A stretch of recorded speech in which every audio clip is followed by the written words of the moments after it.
And we are back, sitting alongside Spasmatic John B, baby. How you feeling out there? yeah, and this is your boy Furiaki, and we got Eddie Styles, the man of many styles. Many styles, rock Many so styles. fresh. Yeah. So, oh man, so pretty much we're up or done catching up on the first segment. Up or asking you about your alkaline diet, vegan, your history with what you're doing on the side projects, Jib. Went in depth with that, your personal life. Now let's go ahead and start segueing into a little bit of your craft, the passion side of which you upper said that you decided to go full blown in with before you upper went to college. So just explain a little bit of your history with the San Diego community and with your passion, which is breaking. Yeah, for sure. I started back in 1992, 93. That's when I started breaking. Before that, actually, my brother, 10 years before that, my brother introduced me to it faintly. He was dancing. He had a crew back with my cousin, and I think that was back in 83, or like 82, 83. So he was in. So he definitely got in there. He was part of the whole the movement when breaking and all those movies came out. Yeah, he was part of it. Like they would do it like in the living room, and I was young, and he would show me how to do like a knee spin and a back spin. So back in and when it started coming back, or we say it's coming back, but definitely it was underground. But when it started coming back up to mainstream, or not even mainstream, just more on the streets, and people were doing it more, I caught wind of it, and I was like, oh yeah, I remember that my brother used to do this, and I started kind of messing around and playing with it. And back then in San Diego, I don't know if this happened anywhere else, but we would call it housing, not house dancing, because we didn't know what the hell house dancing was yet. We call it housing. I don't know where that term came from. I think it was a freestyle term that back then, because there was a lot more freestyle dancers back then. Don't get it twisted with all style. Was no damn thing about no damn all style. It was freestyle. You know what I'm saying? Like seriously, right. Like and our motivation that we would see would be a Jughead tribe from the Bay Area. Right. They were like very influenced in freestyle dancing, and they were inspired by I believe it was Buddha Stretch and all them from New York City. Of course. So that's where we kind of started doing it. I started kind of getting into it. I was like, oh, grooving and freestyling and housing. That's what we called it, but. Little did I know it was breaking, you know what I'm saying? But I was just doing it because everybody in high school was doing, or middle school were doing it. So you was that kid that if everybody said no to drugs, you'd be the one to say no to drugs until. Yeah, pretty much. But like my story is not like everybody, like some people's story. It's not like a dramatic story, like it saved my life, and it does to certain people, and I respect that. That's dope, because you find something that passionate and it drives you and it takes you away from all the negativity, but. To me, seriously, man, I had a great, like my parents were awesome, man. Seriously, like my parents were the best, and I love them both to death. My mom passed away, may she rest in peace. But she definitely gave me everything I needed, in life when I was a kid. You know what I'm saying? Like she brought me up very well, respectful, with morals, and it's amazing because I didn't get into b-boying or hip hop because I was in a bad place. I did it because I fell in love with it. Mm-hmm. And I was like, yo, this is fun. That's the first thing that got me was this is fun. And I decided to do the research. I started looking at, went to the library, would look into the little, not computer, the Rolodex, yes. And I would look at old newspapers in a machine, the black and white machine, you twist, and you see, and I would look at all the New York City breakers and stuff like that. So I started doing the research back then because I was excited. I was like, yo, where does this come from? I want to know more. And did I know that was going to change my life forever? Hell no. But I'm so thankful for it. So thankful for it, man. Most of these events that we ever come across in life tend to be something that we're not expecting. Yeah. Right. Yeah. And then, and at first I thought it was a fad because my mom, she thought it was a fad. She's like, oh, you're wearing baggy pants because we used to wear Jenkos back then. I don't know if you guys are familiar with Jenkos. Oh, boy, those pants were like yay wide. And I was like, this skinny. Are you talking about the parachute pants? Yeah. Oh, boy. That was a fashion back then, and we used to have long hammer pants, double extra large shirts. And it was just crazy. Yeah, I had. And again, that was a fashion back then. So my mom thought I was doing drugs. She thought I was. She was like, "You're the black sheep of the family." I got a question. Were you wearing a white T-shirt? No, were you wearing a plain white T-shirt? No. Okay, I wasn't a cholo, man. I had a lot of gangster friends. Like they had a lot of vatos all over, but they were all my friends. They're all the kids that I grew up with, so they all had my back because I was the only dancer. Right. And they'd be like, oh, yeah, I know how to break dance. Oh, and they would do, like, the popping, which made me laugh. I was like, dude, that's not breaking, but, Right. But anyway, yeah, man, like, it started back, back in 92, 93, and it just, the ball started rolling, and I started getting, more involved with the scene in San Diego. San Diego has a lot of history, man, a lot of history, like, I got influenced by Rocksteady Crew, which was E Swift, China, and Saki. They were the ones running it here in San Diego, and then soon after, I think the chapter leader was Easy Rock in Asia. And when they moved to San Diego back, I think in 94, 93, 95, around there, they started B-Boy Summit. But before that, they brought Zulu Nation into San Diego. So they had a Zulu Nation chapter here, and then they had Zulu Youth. And Zulu Youth is anybody that was under 18. See, now so that I did not know. So that, I was part of, I was chapter. part of Zulu Youth, which is... Oh, wow. Yeah. Shit. Damn. Oh, wow. Yeah. That's So I was part of Zulu Youth because I was a young cat. Wow. And we were the Dang. ones that would help. We pretty much brainstorm and develop like B-Boy Summit. It was Asia's and Easy Rock's idea, but we would be in the meetings at her living room in downtown, Dang. configuring like, yo, I want to do like a huge event for B-Boys and bring Crazy Legs. And we were just like kids and we're like, what? Crazy Legs? We just would see him in videos, but he's going to come. Like Ken Swift. Like we were blown away, but we were part of that. You know what I'm saying? We helped out like to put everything together and like, and it was dope. And you know what I'm saying? That's so motivating because I saw how the culture was, like hip-hop culture. How everybody shared everything. And, there's so many just crazy things about Zulu Nation nowadays. Like, I'm pretty sure you guys are familiar, are aware of, like, the media, whatever. Right. Accusations. We're not going to say nothing about the name. But you know what? Like, the experience that I got back when I was young, when I was part of Zulu Youth, and then I became Zulu Nation, I loved it, man. I don't take anything back. Like, I learned a lot, and yeah, it kind of hurt me with if all these things that went down are true. For real. Yeah, no. But you know what? It's I'm grateful for the experience that I learned from because it showed me how to be peaceful to people, how to be respectful to other dancers, and to the hip hop culture and to embrace it.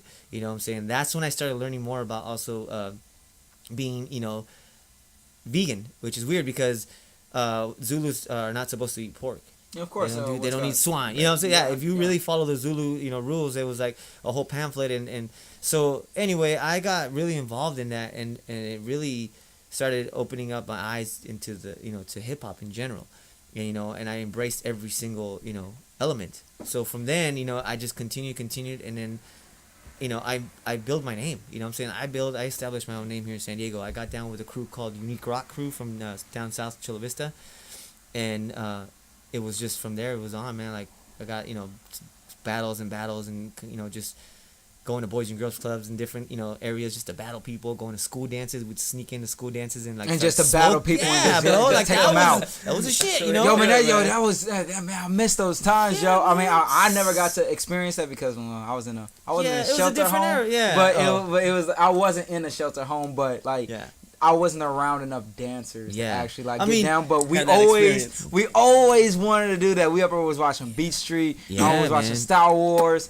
We would go on lunchtime. Be like, yo, meet at the West Lockers. Boom, we'd go to the lockers, bro, and somebody would just bust out like a small little radio, and we would just get down like the whole 25 minutes of lunchtime. We would just be breaking like crazy, man. Like I really felt like I was addicted to it, and it was weird because I was like, dude, I'm really like practicing 8 hours a day, and I mean it. Like I was practicing almost 8 hours a day. Like you definitely weren't thinking about that. No, I wasn't. But I was just doing it because it was fun. I was exercising, and I just loved it, man. Like something about it like was motivating me, and till this day, man, like I still have that drive.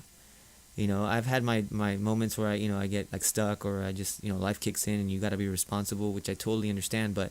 If you have a passion for something, man, don't let anybody ever tell you like, oh, don't do like focus on your life, man, but don't lose your passion, don't lose your love. You know what I'm saying? Because that's what's gonna sustain you. If that's who you really are, that's gonna show. You know what I'm saying? Like it's sad to talk to people and they're like, oh yeah, life kicked in, I had to be responsible, and I'm like, so you're saying I'm not responsible because I'm still dancing? Because everybody that I knew from my era, none of them dance anymore.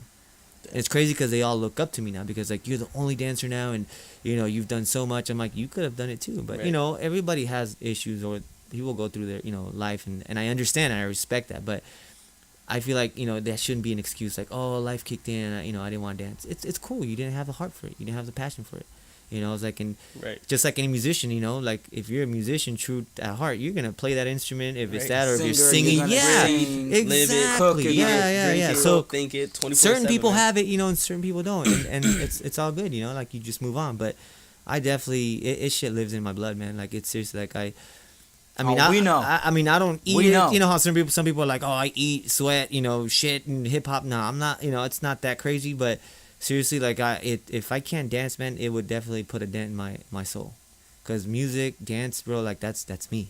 That's who I am. You know what I'm saying? And I display it when I dance. I'm pretty sure y'all seen that shit. Name one artist that you specifically. Ooh, boy. Go ahead. You already know. Go ahead. James You know, Brown, there baby. you go. James Brown, man. Like, When you got that seriously. soul that kicks in, you just Yeah, can't man. help it. Man, We you could when be sick. we were getting You could be- down. bro. Every single session that me and Furiaki have, and I think you've gotten on my case quite a few times about this as well. Every single time that we go out to like a battle or a show or even just sessions, I can't help myself, and it's very hard to control myself because when you hear that one song. And it just the funk that's what activates. it is, man. You just That's what it is. And even it's funny because even my lady always says that she watches my battles and she's like, you need to stop listening to so much funk. And I was like, what? And she's like, yeah. She's like, and she means it. She means it, you know, in a good way, because she's like, you need to. She's like, the way you bug out to funk music, to James Brown, or just like to funk music in general. She's like, it's so different. And then when there's like a hip hop song or whatever, she's like, you still dance. Like she's like, you're dope, but you don't see. She's like the little like the. There's a huge that spark, and she's like you just love that funk, and it's like you need to diversify your body. Yeah, hey, and I told her straight. I was like, look, woman. I mean, I didn't say that, but I was like, He was thinking you know what? Yeah, exactly. It was like a thought bubble. It was like, and I was like, no, I shouldn't say that. Look, Come woman, back. I'm gonna play something It's right like, here. but baby, I mean, you know, I love you. Look, but, man, this is what I'm trying to say. No, but you know, I get what she's saying. It's definitely, yeah. I mean, funk music, man. It's something about it. You know what I'm saying? There's something about the live music, the live instruments that just drives me bananas, yo. Hits you right. That saxophone, sax machine. That joint. Yeah, man. Yeah. What's the was that? No, but it just hits you right here, man. Yeah. Yeah. It just you just feel it. Something Like, in your so soul, good. man. yeah, it resonates like in my section right here. heart, bro. Like I just feel it, and it's crazy to describe that because certain people are like, oh, how you know?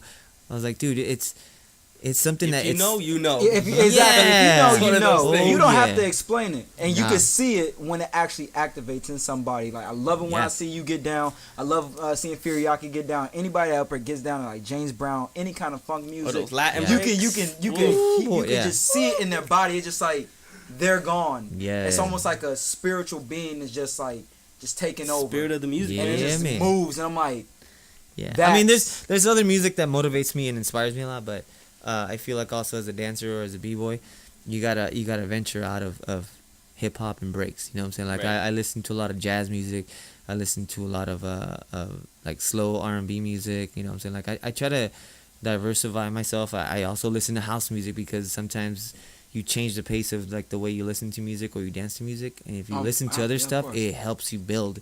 Right. You know, so aside that, I like to listen to music to inspire me, to listen to different beats, to listen to different instruments, especially with jazz, man. There's something about jazz that is super smooth, but it can be so dynamic, so hard. Like, Right. it's like, whoa. So, oh yeah.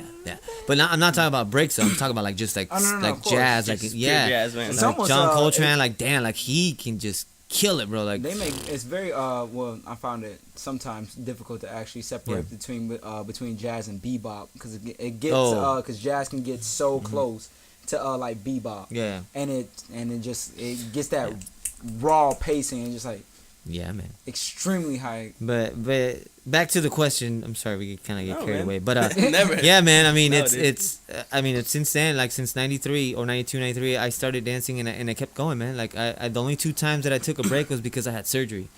You know, so I busted my knee in 2002, and then in 2004 my other knee busted in Dang. meniscus tears. You know what I'm saying? That's one of the just wear and tear from I the know knees. what that feels like. Oh yeah. But you know what? That made me come back harder. Everybody was like, "Oh, that's a sign for you to stop dancing." I was like, "Hell no!" Psych. The only thing I did different was I started looking out for my body. I started listening to my body. I started being more aware of it, more conscious, and I started doing stretches and conditioning my legs actually, instead of just focusing on dancing to do a workout. You know what I'm saying? Like I actually started going to, you know, the gym or started working out at home. So I recommend that to anybody. It's like, dude, you gotta focus on your legs. Like always condition your legs. Don't get lazy, because think about it. You walk on your legs, you run on your legs, you do everything on your legs. Then you dance when you're tired. So you're just acting. You're just putting more, you know, stress to your knees. So it's always best to, you know, condition them, strengthen them. You know what I'm saying? So we have already went over some San Diego history and something that I never knew about you. I knew some of those things you ever talked about before, but the whole the Zulu Youth, Zulu Youth, that joint was tight. So thank you for sharing that. Of course, man. With that being said, can I segue into the next part where we're gonna come up with we're gonna go into terminology. Now, terminology can be put into two different categories or more, maybe. One could be put into foundational, one could be put into stories. Yeah. How would you categorize, or what would you say is the correct terminology for breaking in general? Because some people say that breakdance, some people say b-boy. Oh, okay. Some say some breaking. Say, like, so six step what is instead of actually saying so like the creator of when it comes to that, like, I'm not a purist. I'll say that, because I learned I when I teach dancing or when I teach certain movement, I teach it from the people that I learned it from, and then they learned it from the actual originators from New York City, like Ken Swift or Legs, or, you know, like any of the old school back in the day. Yeah. So I, you know, throughout the years and in different areas, terminology just, it's crazy. Everybody can call it something different. It loses its So purity. So when I teach, I always give credit to the people that I learned it from. That's just out of respect, you know what I'm saying? Like, I didn't create I see it. There's, you know, I'm just, if you look at it, I learned it from somebody else, and then I adapted to my style, and I created my own style, and therefore that's who I am. But everything that I've done and that, you know, that I've learned, I learned it from somebody else. And I try to teach that, you know, and educate people about that, you know what I'm saying?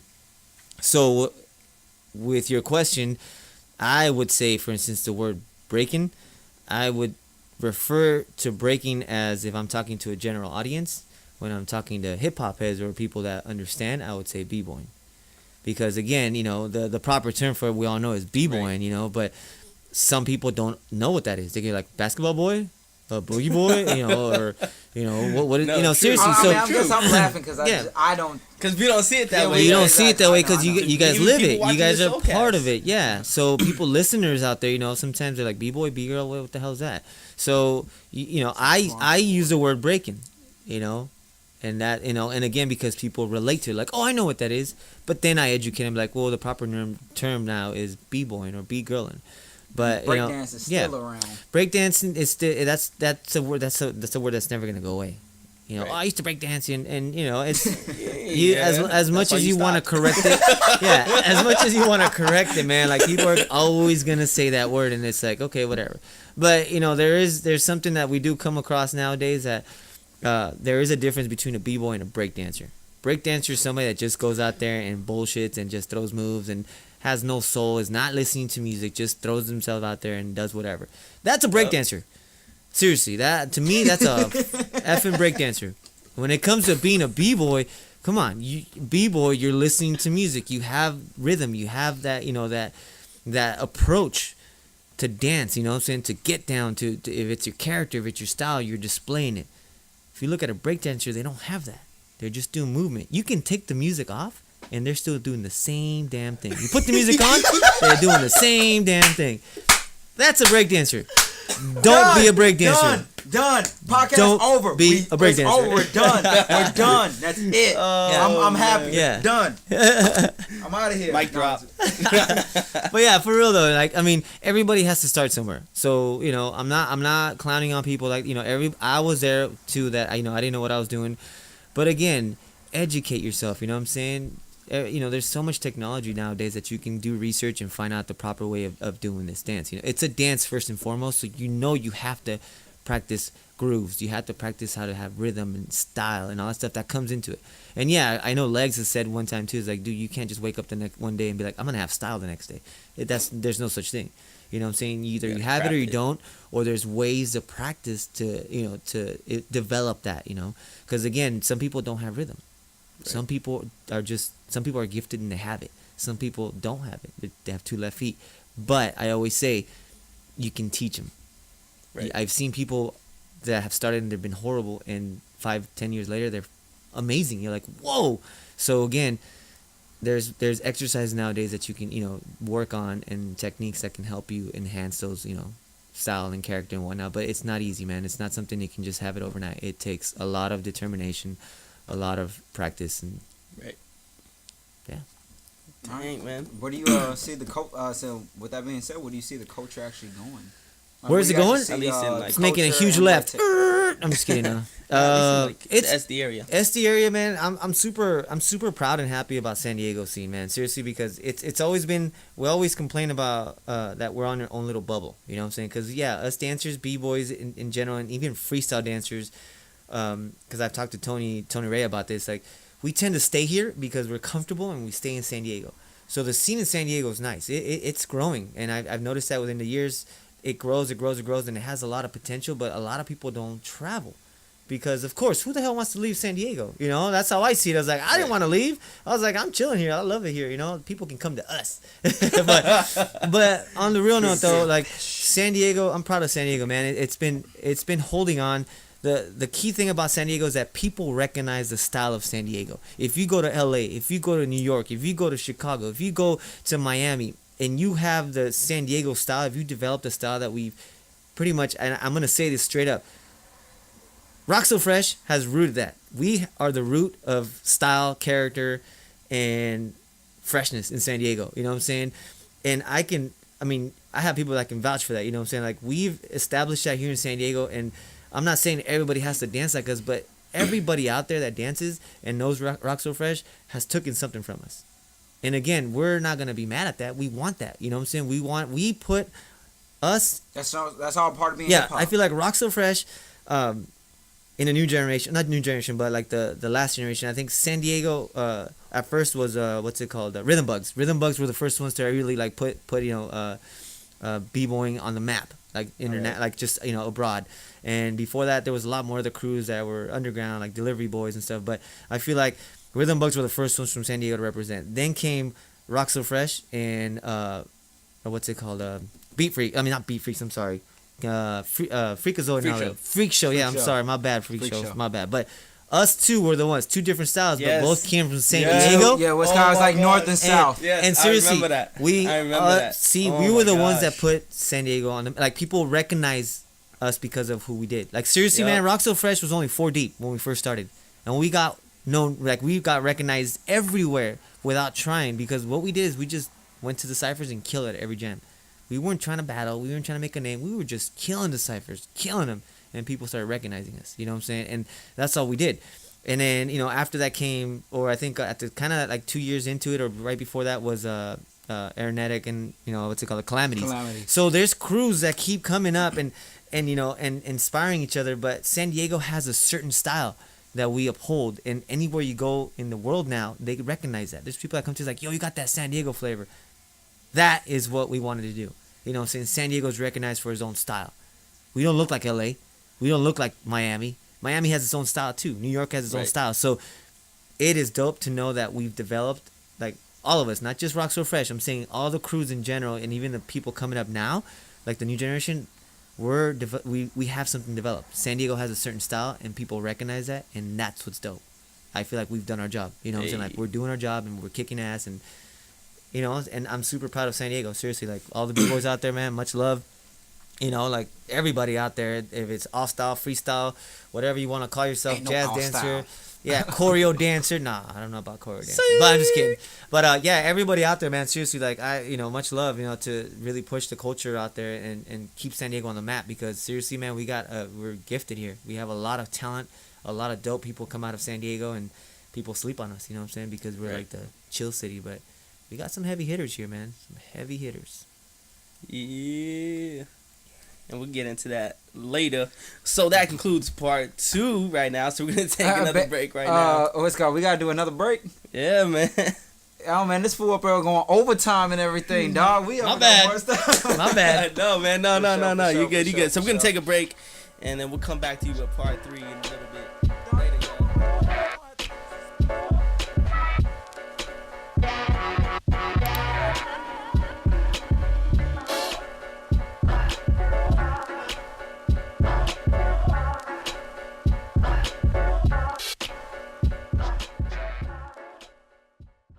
Now that's hip hop. Ooh, Poppy, you good.